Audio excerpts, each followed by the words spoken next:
Okay, honey.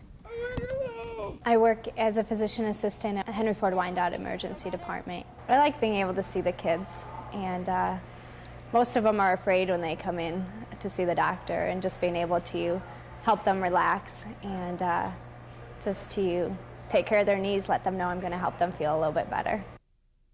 In 1992, I was a student at Wayne State, and I started seeing images of children whom I had seen in poverty on my television screen throughout my life. I started seeing them all the time. I started thinking about these kids. They laid so heavy on my heart, I thought that perhaps I could do something to help these kids. Well, after I graduated as a physician assistant, I wanted to take some time between graduation and working to go and to see what it'd actually be like to work with children in the third world with medicine, and to see if this is, what God may have me do with my life. And an opportunity came for me to go to Calcutta and to work with, actually do medical clinics and to work with some of the street children. The main reason we were there was to do medical clinics and Christian drama, but it was the kids who lived on the streets that grabbed my heart.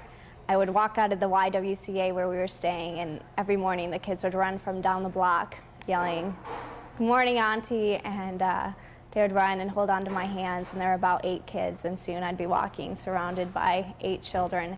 And they were so needy for any attention we could give. I remember I asked the children where their favorite place in Calcutta was, and they told me Niku Park, which was an amusement park.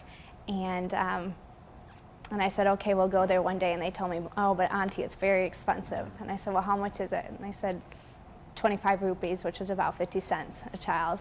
And I said, that's okay, we can still go. And for the next week, I had children whom I hadn't even met before running up to me and saying, I hear we're going to Niku Park. And I said, yeah.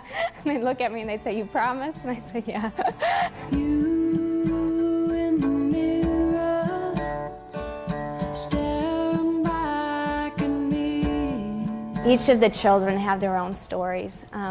Some have been orphaned, some have been abandoned. The kids range from 6 to 17, and they all just sleep on the sidewalks. It's an amazing thing when you see a 6-year-old who has no authority in his life, who runs around the city and nobody has any idea what he's doing. There are children everywhere in Calcutta, in the train stations, on the streets, countless numbers of children. And they were all on their own. There was nobody to look out for them. The only people who really knew what was going on with the children was this mafia who was out to make money, and they would do things to the children, whether it was cut off fingers or injure them in some way so that people might have more sympathy on them and be able to give them more money.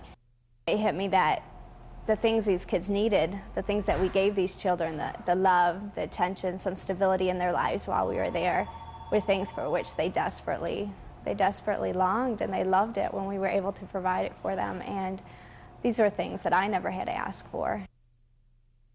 Julie asked us one day, like, what do you think we can do for these children? And one of the boys in our church, a student, he said, well, why don't you stay long term and start a home for them?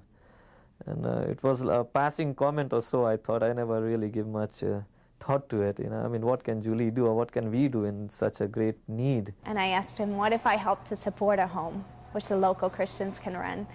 And he said, well, maybe. And the next day I got together with Pastor Dave and a couple Christian leaders in the city. We prayed about it, and we felt like we should go ahead with plans to open a home for these kids. And so I came back to the States and began sharing this vision for the home. As we chatted over the email and prayed through the last 5 months, this is where we are now, in trying to set up the Hope Home, Calcutta Hope Home for the street children. A place where the children would receive food and shelter, a place where they would receive education, vocational training, and also the hope that there's a God who created them with purpose, and that they are valuable, and that they are loved, and there's meaning for them. The kids are my passion. I think about them all the time, and about how they're doing. Yeah, I mean, I do love these kids. And that's what motivated me to do anything, was because I couldn't leave them in the state I had found them in. I just felt for these kids I had to do something for them. I fell in love with them, and I feel like God broke my heart for them so that it would compel me to act. And I'm doing everything that I can think of to tell people their stories so that they may want to be involved in helping these kids have hope, because they're such good kids. It's really amazing. I feel like I'm part of something bigger than myself, that this is God's project, and He's letting me be a part of it.